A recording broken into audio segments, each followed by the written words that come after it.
Oh, all So right, I'll we're just, live now.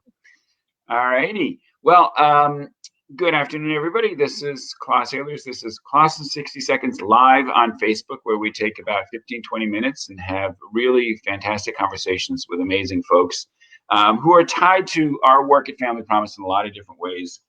And I'm really thrilled about today because we have I hope she doesn't mind me saying this, but we have a legendary figure to talk to today, which is Diane Nilan, who has done such interesting work. And I kind of think of her as like the William Least Heat Moon of family homelessness, because William Least Heat Moon wrote Blue Highways that kind of cataloged all his travels, and that is what Diane is. She is a person who journeys in the effort to bring understanding and awareness and solutions to the issue of family homelessness. So I'm really, really thrilled to have you on, Diane. Welcome. You are, where are you right now? In Illinois? no, I'm actually in North Carolina, in the mountains of North Carolina. Yeah, okay. so where there's snow, and it's actually a pretty day today, but it's winter. Yeah. No, we actually, one of our team members moved down to Brevard in North Carolina, and it's often colder there and snowier there than it is up here in New Jersey. So yeah. Well, thanks for having me here, though.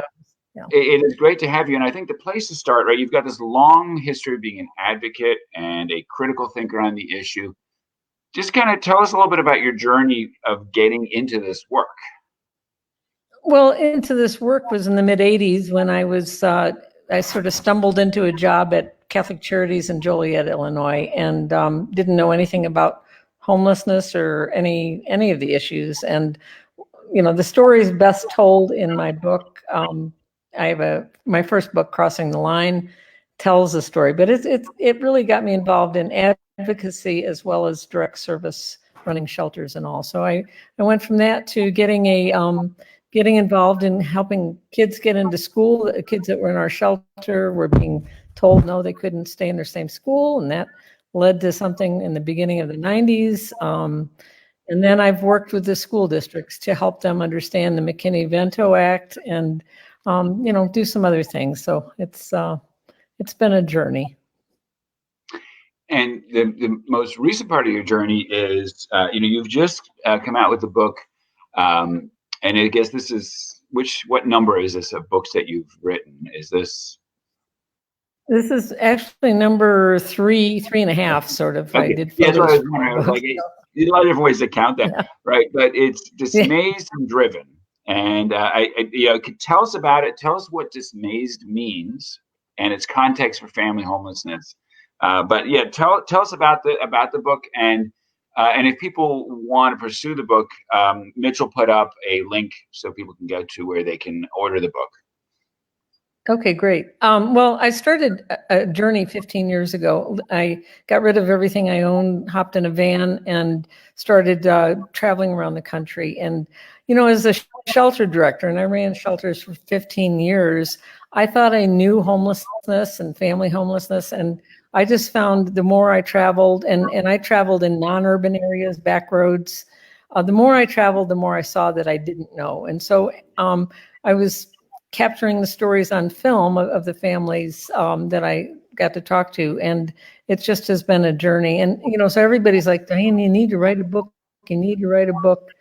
And because I've had some crazy adventures as well as the families. So anyhow, I've been pondering the book. And then last year at this time, I was trying to figure out, okay, what kind of book can I write that will do justice to my journey without it being all about me, because that's not me. So I really decided to integrate the stories of families and tell it with a theme of driven, because I do a lot of driving. I think I've driven about 400,000 miles or something in the past 15 years. So I came up with the word dismayed a few years back. It's, I was dismayed, and I'm amazed at how dismayed I am. So I kind of combined the two and got dismayed and driven. So the name stuck. And then last year at this time, as soon as I got locked down, I started writing the book. And I'm real excited about the book because it's gotten some tremendous response from people of all sorts. So I welcome any interest in the book, because I think I really wrote it for the families that the families that I met. I kept telling them, I will tell your story in every way I can. So that was my promise to them. And I know there's lots more families out there that I'm not seeing, but it's the same. Their stories need to be told. So I really wrote it for them. And then also for the good people that are doing the work, that running shelters, the McKinney-Vento school people, and, the good people out there. So it tells some of that story too. Terrific. I'll be getting it, and I'll look forward to reading it. And you touched on the issue of rural homelessness. That's something I think the ICPH, the Institute for Children, Poverty and Homelessness, has really leaned in a lot on that and done some great work, because any of us that work in this space know that people associate homelessness with urbanization, with urban areas, and don't recognize that how pervasive homelessness is in rural areas, and how it actually is preponderance is families, families with children. I grew up a couple miles outside of a town of 300 people. So I know rural areas. And I'm really proud with Family Promise. We have a good number of affiliates that are in communities with the largest city, maybe 5,000 or 10,000 people. And it's the only services you can get there. Is there anything else you want to say specifically about rural homelessness and your observations of it? Yeah, I was in a city that was a mid-sized city, and of Aurora when I last had a place, and so I knew things from that aspect, and I knew Chicago and the suburban areas. When I got to rural areas and saw, number one, that there was nothing out there to help families, and number two, that that there were a lot of families that were homeless, and with the McKinney-Vento and schools, at least they recognize. Try to identify if they're doing their job right. They're finding the kids, but there's no services. And so, seeing families in cars and Walmart parking lots, in these no-tell motels, campgrounds all over the place. And it's just like, we just, and doubled up. I mean, that's kind of the luxury, sort of, in a strange way. If they're lucky, if they have that, and yet that's not even a good situation. So the pervasiveness of homelessness in rural areas is something that doesn't get any attention at all. And so I've been trying to do that. Yeah, you mentioned some things that we've observed too. A lot of families will hit hard times, camp out over the summer, and then need to come into shelter when it gets to be the fall, when the children have to go back to school. So in a lot of rural areas, you see sort of those upticks. And I also remember when we started an affiliate in southwestern Minnesota, the McKinney-Vento liaisons were saying that a lot of teens were living in ice houses, the little buildings that they build on the lakes to do the ice fishing in. And that's the unattached teens were living there.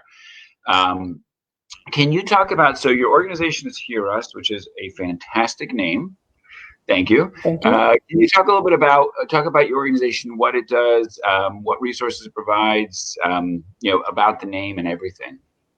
Okay. Well, really, the name I thought was kind of ingenious 15 years ago, and now I'm really happy with it because it's short.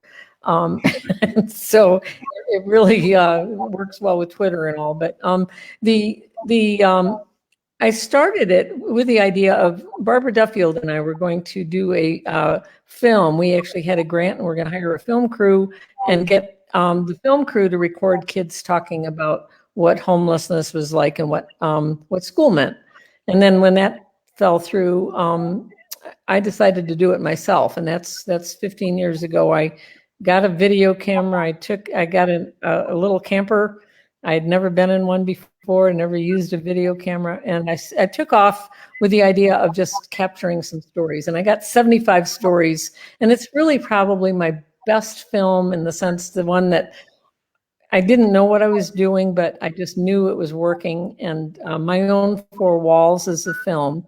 And it's all of my films are actually available on the website. So I got some great help in editing it and making it real. And so So I just started doing then. I'm a one-woman nonprofit, so I just started doing these videos. I ended up doing another one. We had one that was on PBS, a feature-length film on homeless families on the edge. And so it was like one thing led to the other. And as I traveled, I got stories and really got a lot of good feedback on what I was doing. So families, the videos, the books, and presentations as I can fit them in. So it's been kind of a sort of a wabi-sabi approach, but it's been one that has been very satisfying.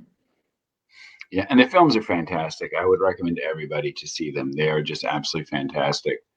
Thanks. So last night we got the word about the American Rescue Act, American Recovery Act, which I think you'll agree with me has some fantastic elements into it in terms of addressing homelessness, family homelessness. Again, I think you and I probably agree on wanting to see some different elements around definition, more engagement of HHS, but big picture, this is terrific stuff. But nevertheless, there's a lot that administration doesn't necessarily know and could hear. So if you had a chance to sit down with the administration, sit down with President like Biden and with I don't know, you say Secretary Designate Marsha Fudge. I don't know what the right terminology is, but if you could sit down with them, Yeah, I think what would you say? What would you say are the priorities? What would you say are the things they need to do to really address family homelessness? And if you want to home in on rural areas in particular, but just kind of what are your thoughts on that?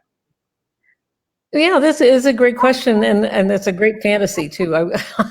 I would love to get the call. What I think is we need to acknowledge the scope of family homelessness, and I come up with numbers that are more like 8 million or so, and that's, I think our number system is just horrible. So I think we need to get a scope on it, and then get some resources that are really tailor-made for the type of community that that the families are in. And there's, and it's not the one size fits all approach that we need.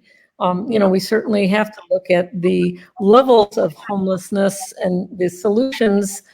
It's not the one solution. And I think that's what's been one of our main problems in all the 30 years or so that I've been doing it. It's, basically a useless approach. So I would encourage them to get a grip on the non-urban homelessness, as well as, I don't want to exclude the urban folks, but they seem to, get to the table first, and then, get some stopgap measures to really get families that are traumatized and in bad situations, to give them a chance to escape. And I hope it doesn't fall all to the Family Promise affiliates all over, but because it's a big challenge. But really to do some major triage on the families and help them get back on their feet, which is going to be a journey for some, and some will hop right up and get right on with it. But it's the kind of thing that I think will take some planning, and then take some consideration of the issues of definition and the needs of families that have never ever been taken care of since the very beginning of time. No, I agree. I mean, I think Barbara's been a guest, Carol Balderi. We've had some great folks in that specific vein, right? This is such an important issue, is that, right, homelessness is, first of all, merely a symptom of extreme poverty and lack of opportunity, and that a family experiencing homelessness is typically very resourceful. So at any given time, they may be sleeping in their car, they may be staying in a motel, they may be doubled up, they may be in a shelter, yet they're only homeless in 2 out of those 4 scenarios. It is such a galling dynamic. And again, there's multiple reasons for it, but it suppresses the true number of family homelessness. And if we can't even identify how big the problem is, we can't really effectively solve it. And we're allowing so many families that are vulnerable to have their vulnerability enhanced and increased because we're not willing to address their housing situation. And the bottom line is, and I think this is something that I think is this is a glimmer of hope, because the new administration's approach is one of saying we need to make investments because it precludes future extreme costs, right? If we make these investments now, right, if we invest in these families now, then we are preventing family homelessness 20 years down the road, when those children will be, because of the deprivations and lack of opportunity, and the continued affordable housing crisis and various other aspects, will be repeating those cycles of homelessness. So if we can stop that now, we help people now, but we also avert the problem for the future. Yeah, absolutely. And, I created, actually last year at this time too, I created a list. It's actually a chart called The Other Stuff. And it's on my website. If people go to Hear Us website and just search for Other Stuff, you'll see the chart. And, again, it was a culmination of input from all kinds of people. And it was just it's a consideration that we need to give as we're looking at somebody's situation and saying, what else are the barriers that are tripping them up? And, we have to realize that homelessness is complicated, and it's not the same for everybody. And, but if we don't address some of the underlying issues, then they're going to be, the recidivist, I can never say that word. Why did I even start? They're returning to homelessness often. So it is just one of those things where, it's like we need to add some humanity to the process of figuring out what needs to happen. And I'd be more than happy to convey what I've learned. So the last question, Diane, is you've done all this traveling. Can you share maybe one particular story of a place, something that just you feel is salient, that struck you, that maybe is signifying of something bigger? Just to kind of share one little tidbit from your travels that we'll kind of close out on. Well, the one story that just sticks with me is my first year traveling. I was in Reno, Nevada, and I met up with a family. The liaison there was terrific. She had some great families to interview. The one family invited me to come to their, I don't think it was a family, it could have been a family promise because it was in a church. But anyhow, to come and sit with them that night. And, I got to know the kids. They showed me around and talked about how, the beds were horrible and the blankets were scratchy and it was cold. And, so I got to really spend some time with them and then left. And these kids were just so traumatized by homelessness. And they all said in their own way, I never want to be homeless again. This is the worst. And, I left and they were supposed to be getting into permanent housing, but then I found out there was a little, scuffle at the shelter and something happened and the family was kicked out of the shelter. And it probably wasn't a family promise shelter, but anyhow, they, and they were sent on a bus to the, their father, who's the ex-husband of the mom who just had the baby. And, it was just like one of those things where when I found out about it, I was just driving and the liaison called me and she told me, and I just remember their hearts were in hopefully getting out of homelessness. And, they were stuck on a bus. They didn't get food, hours on a bus and heading to some place where they didn't want to go. And I just thought we have to do better than this. And so I hang on to those kids in my memory. And that's, pretty much what I would say is, one of the stories. Thank you, Diane. Thank you for all the incredible work that you do. Mitch has posted the link for your book, and it's in Hear Us. It's hearus.org. No, hearus.us. .us. Okay, yeah. Hearus.us. Mitch will probably post that too. Thank you, Diane, for everything that you do. And I know you've met with a lot of Family Promise affiliates over the years. Thank you for that work you've done locally as well too. Enjoy your time in the mountains of Carolina. Yeah, I will. And just thanks for Family Promise. And I know you're a big part of keeping that going in the right direction. And anything I can do to help any Family Promise affiliates, I'm more than happy to do that. So thank you so very much. Thanks, Diane. Have a great weekend.